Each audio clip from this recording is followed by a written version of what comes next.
Namaste, Dr. Charu at Yoga Heals. Thank you so much.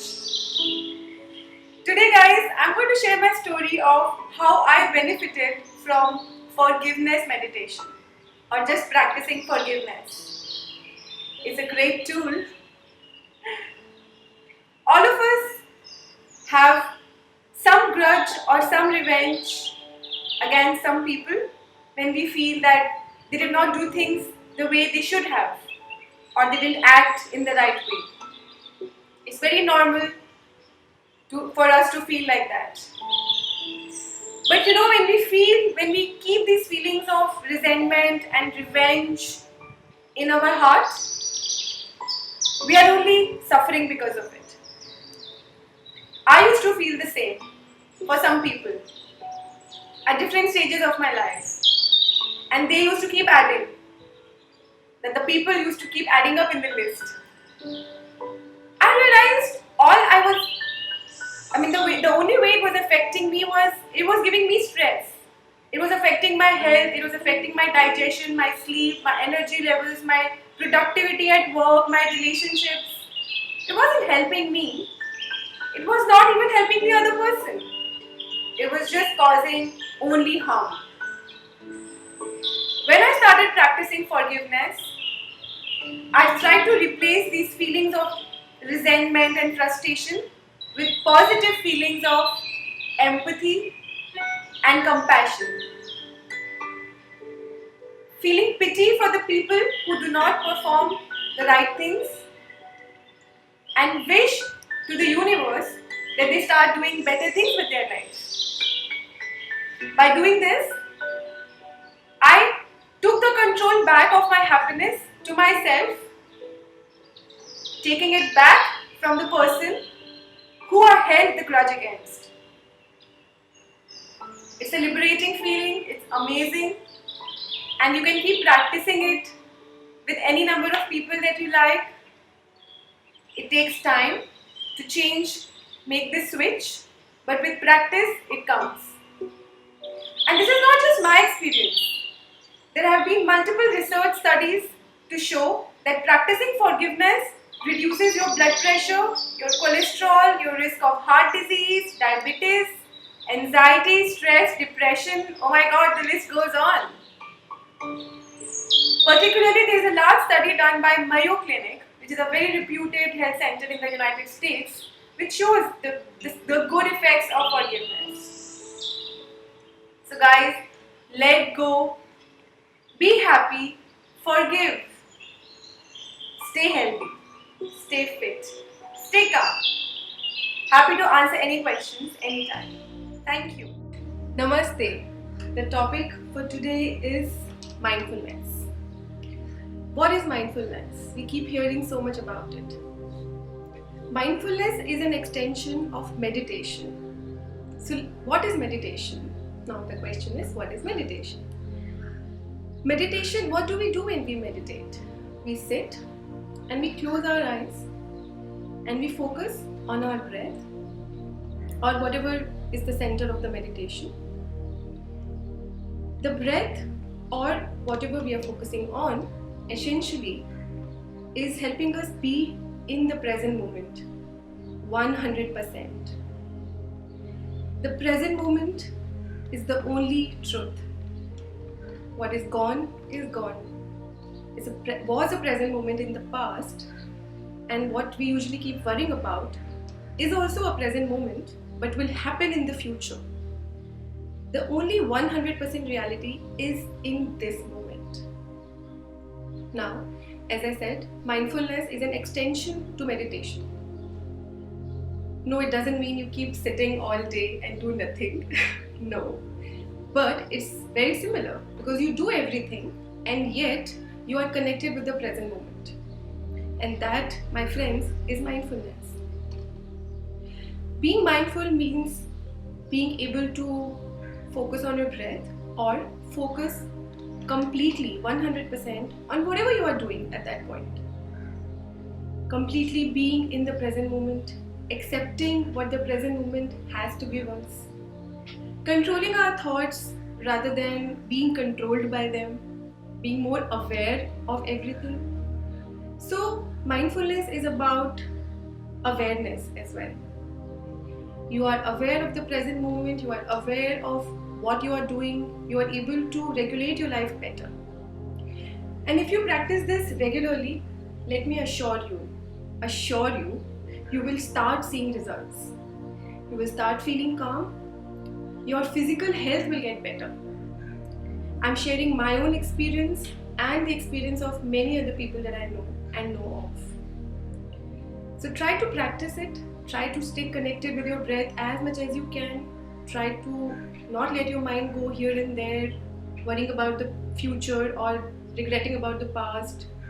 Just try to stay calm in the moment. Any questions? Happy to answer. Stay safe. Namaste.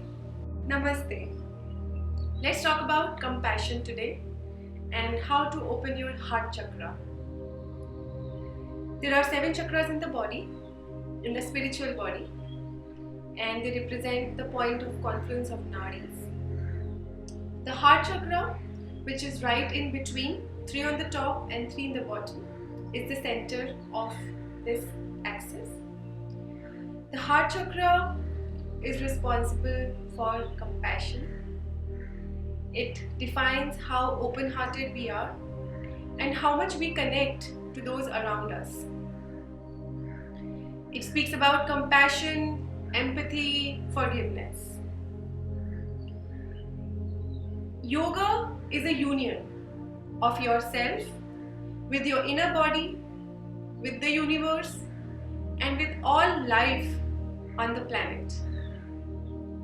Opening of heart chakra allows you to be more compassionate, to be more connected with all humanity, in fact all living beings around, so that we feel like one community, not individuals sitting inside our homes right now.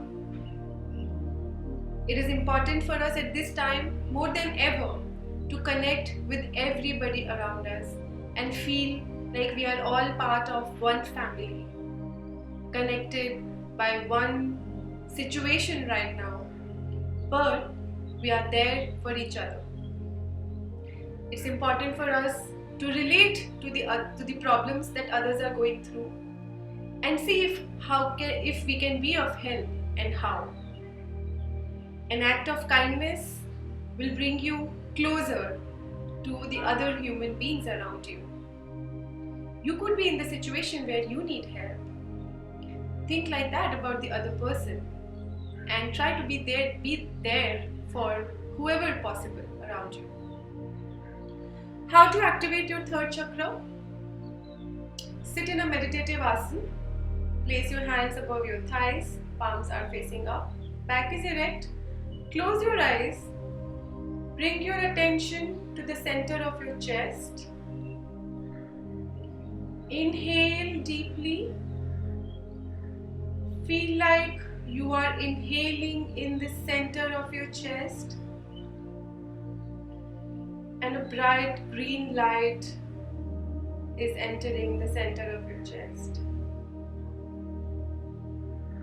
This light brings in compassion, empathy, unconditional love, and forgiveness. As you exhale,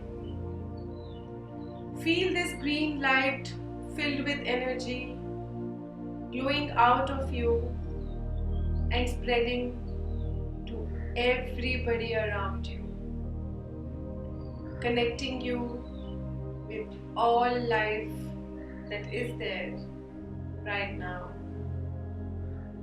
making you a real part of the universe, connected to everybody around you. You can close your eyes and visualize this for a few minutes, and you will be able to activate and balance your heart chakra and enjoy and feel more of compassion, empathy, forgiveness, connectedness to humanity. We are all in this together. Namaste. Gratitude for well-being and survival. That's the topic for today, as promised in the story.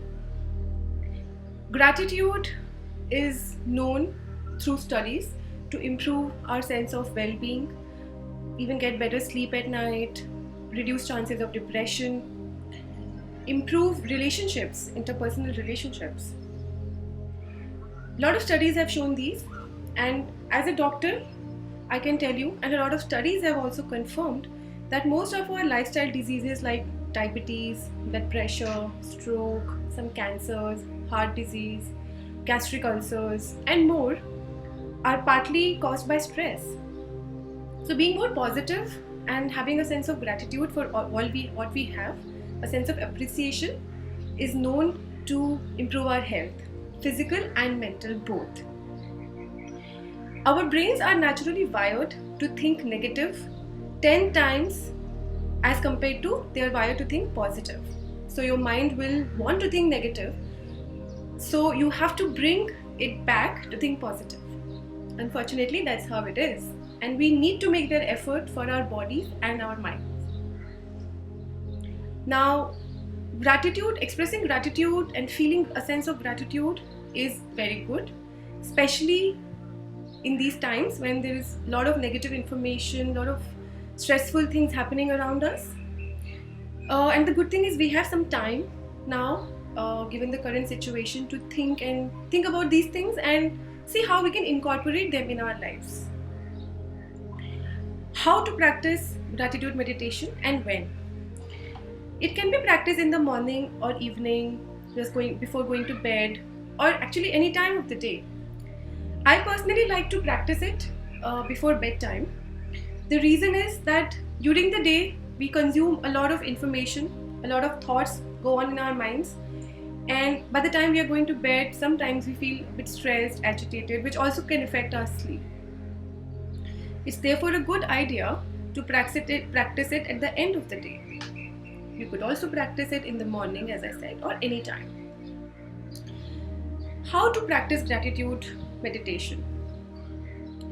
You basically sit in a meditative posture on the mat, on the floor, on a cushion, in a chair, and start reflecting on all the things that happen to you throughout the day. If you're doing it at night, if you're doing it in the morning, you do this exercise for the previous day. So you start from the morning and you think about all the small positive things that happened. Like, I like to think about things like a nice conversation with my mom and dad, maybe a video call with my nephews or niece, an act of kindness that I did, or something interesting, yummy that I cooked, or a new skill that I worked on, or maybe a mandala that I made, or a heartful conversation with a friend that I had, any of these positive things.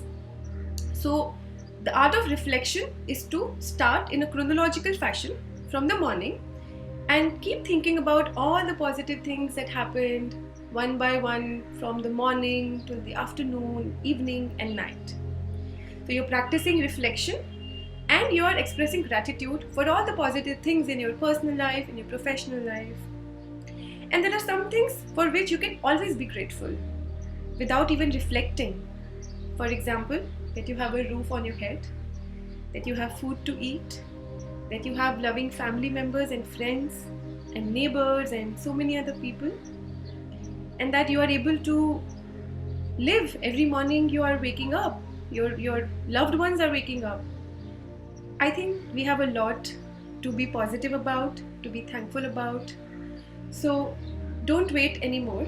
Just sit with a back erect, palms on your thighs, facing up, close your eyes, straight back.